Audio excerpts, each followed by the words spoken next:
तो आज का आपका टॉपिक है इंटेलेक्चुअल प्रॉपर्टी राइट। आज के इस लेक्चर में हम डिटेल में स्टडी करने वाले हैं इंटेलेक्चुअल प्रॉपर्टी राइट्स को। ये टॉपिक आपको B pharmacy 5th semester pharmaceutical jurisprudence में यूनिट नंबर 5th में मेंशन है और यहाँ से आपको 2 और 5 मार्क्स का क्वेश्चन आता है। कई यूनिवर्सिटीज में 2 की जगह 3 मार्क्स का क्वेश्चन, 5 की जगह 7 मार्क्स का क्वेश्चन भी यहाँ से पुट अप होता है। तो लेक्चर को ध्यान से सुनना और समझना। आज के इस लेक्चर में डिटेल स्टडी करेंगे इंटेलेक्चुअल प्रॉपर्टी राइट्स को। तो चलिए लेक्चर को स्टार्ट करते हैं। अगर आपको और लेक्चर की रिक्वायरमेंट है तो आप चेक कर सकते हैं हमारी प्लेलिस्ट, जहां पर आपको यूनिट वाइज सारे लेक्चर मैंने मेंशन किए हुए हैं।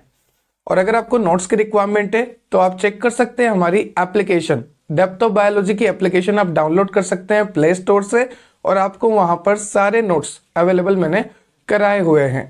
वहां पर लाइव लेक्चर्स भी होते हैं, ऑनलाइन क्लासेस भी होती है, तो जरूर डाउनलोड कीजिएगा डेप्थ ऑफ बायोलॉजी एप्लीकेशन।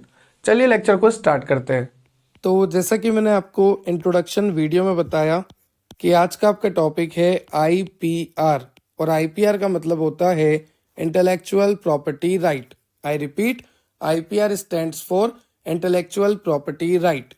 और यहाँ पर ये जो वर्ड है इंटेलेक्ट, इस इंटेलेक्ट का मतलब होता है any creation of the brain.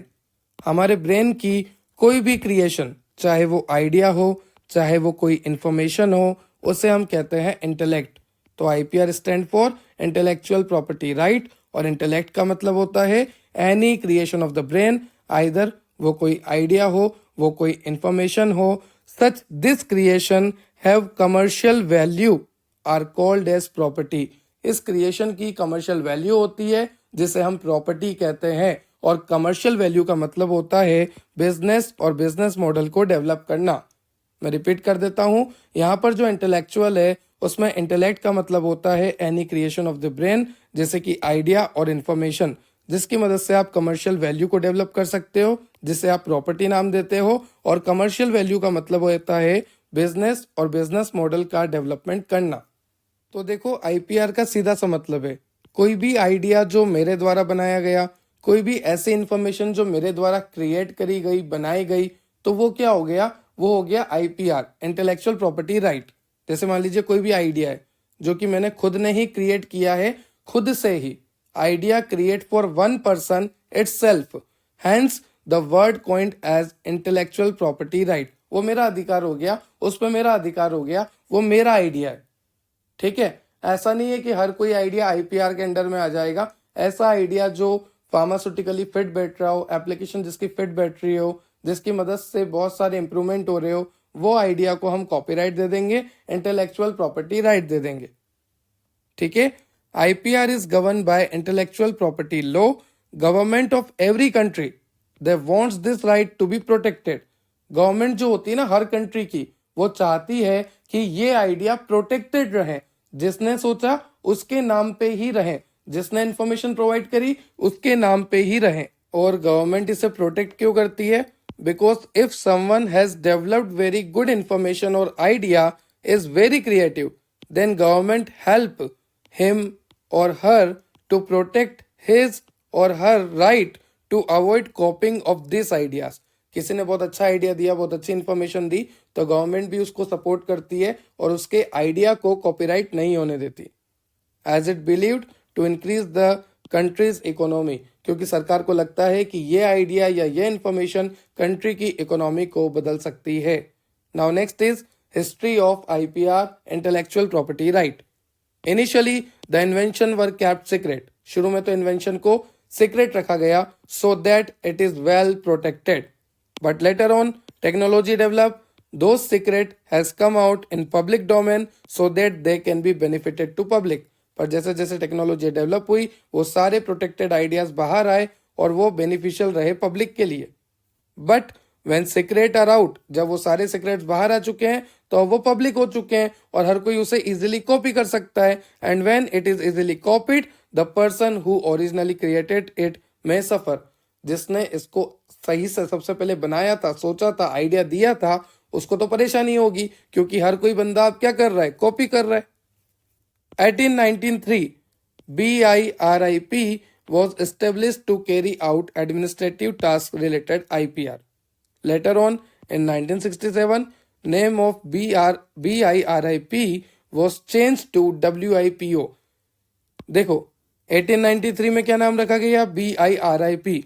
1967 में क्या हुआ कि ये जो BIRIP है इसको चेंज करके हम नाम रख दिया WIPO, मतलब world intellectual property organization, to modernize and for better administration of the unions with respect to protection of the IP. Intellectual property को प्रोटेक्ट करने के लिए, ठीक है, मॉडर्नाइज तरीका है ये, while fully respecting the independency of each of the union. Now next is nature of IPR. देखो IPR इंटेलेक्चुअल प्रॉपर्टी राइट आपको कब मिलेगा? जब आपके आइडिया जो होंगे वो बिल्कुल नॉवल होंगे, नॉवल्टी वाले होंगे, बिल्कुल नए होंगे, कहीं से भी वो कॉपी नहीं किए गए होंगे, वो आपका खुद का आइडिया है, खुद की इंफॉर्मेशन है, तब आपको इंटेलेक्चुअल प्रॉपर्टी राइट मिलेगा. Intellectual property insists on some amount of novelty or originality to gain protection. Intellectual property system is duration specific. जैसे कि अगर आपने कोई आइडिया दिया, अगर आपने कोई फॉर्मूला दिया, तो वो 20 साल तक आपके नाम पे रहेगा या 25 साल तक आपके नाम पे रहेगा. डिपेंड करता है केस टू केस कि कितने साल तक आपके नाम पे रहता है, उसके बाद वो पब्लिक हो जाता है.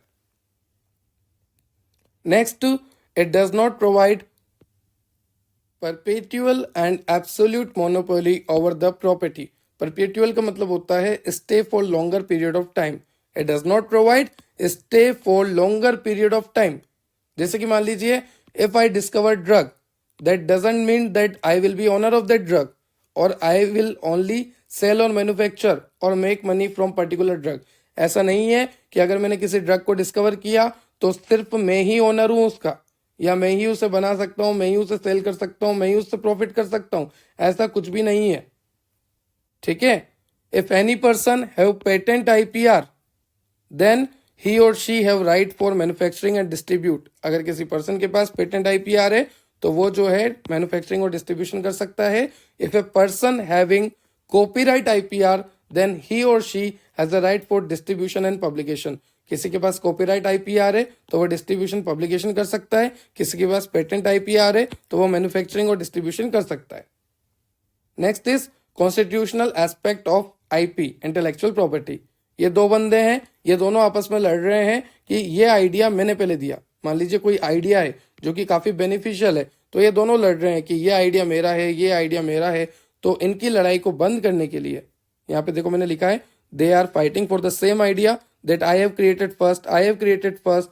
तो ये जो कॉन्फ्लिक्टिंग राइट्स है, जहां पर दो पर्सन लड़ रहे हैं एक सेम आइडिया के लिए, तो इस कंडीशन में, in this condition, constitution play A important part in helping court and legislature arrive at and justified balance between conflicting rights. तो यहाँ पर बैलेंस कौन बनाएगा? हमारा कॉन्स्टिट्यूशन. तो इस जगह कॉन्स्टिट्यूशन एक इंपॉर्टेंट रोल प्ले करता है. IPR के क्लासिफिकेशन की अगर मैं बात करूं तो एक होता है इंडस्ट्रियल प्रॉपर्टी राइट्स और एक होता है आपका copyright and related rights. I repeat, industrial property right, copyright and related rights. Okay, industrial property rights refer to the rights useful for industry and commerce. यहां पर आपको एग्जाम्पल दे रखे हैं, जैसे inventions, patent, the patent act 1970, trademark, goods and service, the trademark act 1999, industrial design, the design act 2000, biological diversity, the biological diversity act 2002. तो ये सारे एग्जाम्पल आपको याद रखने हैं किसमें? इंडस्ट्रियल प्रॉपर्टी राइट्स में. फिर आता है आपका कॉपीराइट एंड रिलेटेड राइट्स. तो यहाँ पर क्या होते हैं? जैसे कोई आर्टिस्टिक वर्क होते हैं, musical work, broadcast, photographic work, तो इन पे कॉपीराइट्स वगैरह का यहां से आता है. ठीक है, तो IPR को दो तरह से क्लासिफाई किया गया है, इंडस्ट्रियल प्रॉपर्टी राइट और कॉपीराइट एंड रिलेटेड राइट्स. उसके बाद आपको दे रखा है एप्लीकेशन ऑफ IPR. तो यहाँ पर आपको टाइप्स दे रखे हैं, यहाँ पर आपको सब्जेक्ट मैटर और यहाँ पर आपको मेन फील्ड्स दे रखा है. टाइप्स में आपको बता रखा है पेटेंट, ट्रेडमार्क, कॉपीराइट, और यहाँ पर आपको बता रखा है पेटेंट में सब्जेक्ट मैटर में है नॉवेल एंड इंडस्ट्रियल एप्लीकेबल, नया होना चाहिए, नॉवेल होना चाहिए. मेन फील्ड है आपका chemical, drug, plastic, electronic. Trademark science और सिंबल, जैसे अपने DOB का लोगो है वैसे ही. ठीक है, to identify goods and services all members. Copyrights की बात करूं, original work of authorship, printing, entertainment video, जैसे यूट्यूब पे कॉपीराइट लगता है वही सब। तो ये है आपके एप्लीकेशन ऑफ आईपीआर। तो ये था आज का आपका लेक्चर जहां पर आपने देखा application of IPR, IPR classification with example, constitutional aspect of IP, and उससे पहले हमने देखा history of IPR, nature of IPR, what is IPR. I hope आपको लेक्चर क्लियर हुआ होगा। अगर आपको लेक्चर से रिलेटेड कोई भी डाउट है तो आप कमेंट सेक्शन में कमेंट कर सकते हैं। ये नोट्स आपको डेप्थ ऑफ बायोलॉजी एप्लीकेशन में मिल जाएंगे। डेप्थ ऑफ बायोलॉजी एप्लीकेशन आप डाउनलोड कर सकते हैं प्ले स्टोर से। एप्पल यूजर भी आप depth of biology application download कर सकते हैं। सबसे पहले वो जाइए ऐप स्टोर में, वहां से वो डाउनलोड कीजिए माई इंस्टीट्यूट एप्लीकेशन। जैसे ही आप माई इंस्टीट्यूट एप्लीकेशन डाउनलोड करेंगे आपको वहां पर ORG कोड रिक्वायर्ड होगा, वहां पर आपको लिखना है MULNO। उसके बाद आप अपने मोबाइल नंबर से वहां पर रजिस्टर कर सकते हैं। टेलीग्राम से जुड़ जाना, टेलीग्राम पे सारे अपडेट्स आते हैं, मीम्स आते हैं, MCQ आते हैं, पोल्स आते हैं।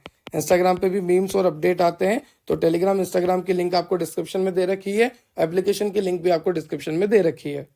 आज हमने आपकी फार्मास्यूटिकल जूरिस्प्रूडेंस को कंप्लीटली कवर कर लिया है।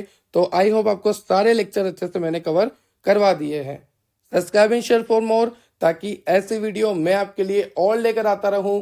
Have a nice day. Thank you.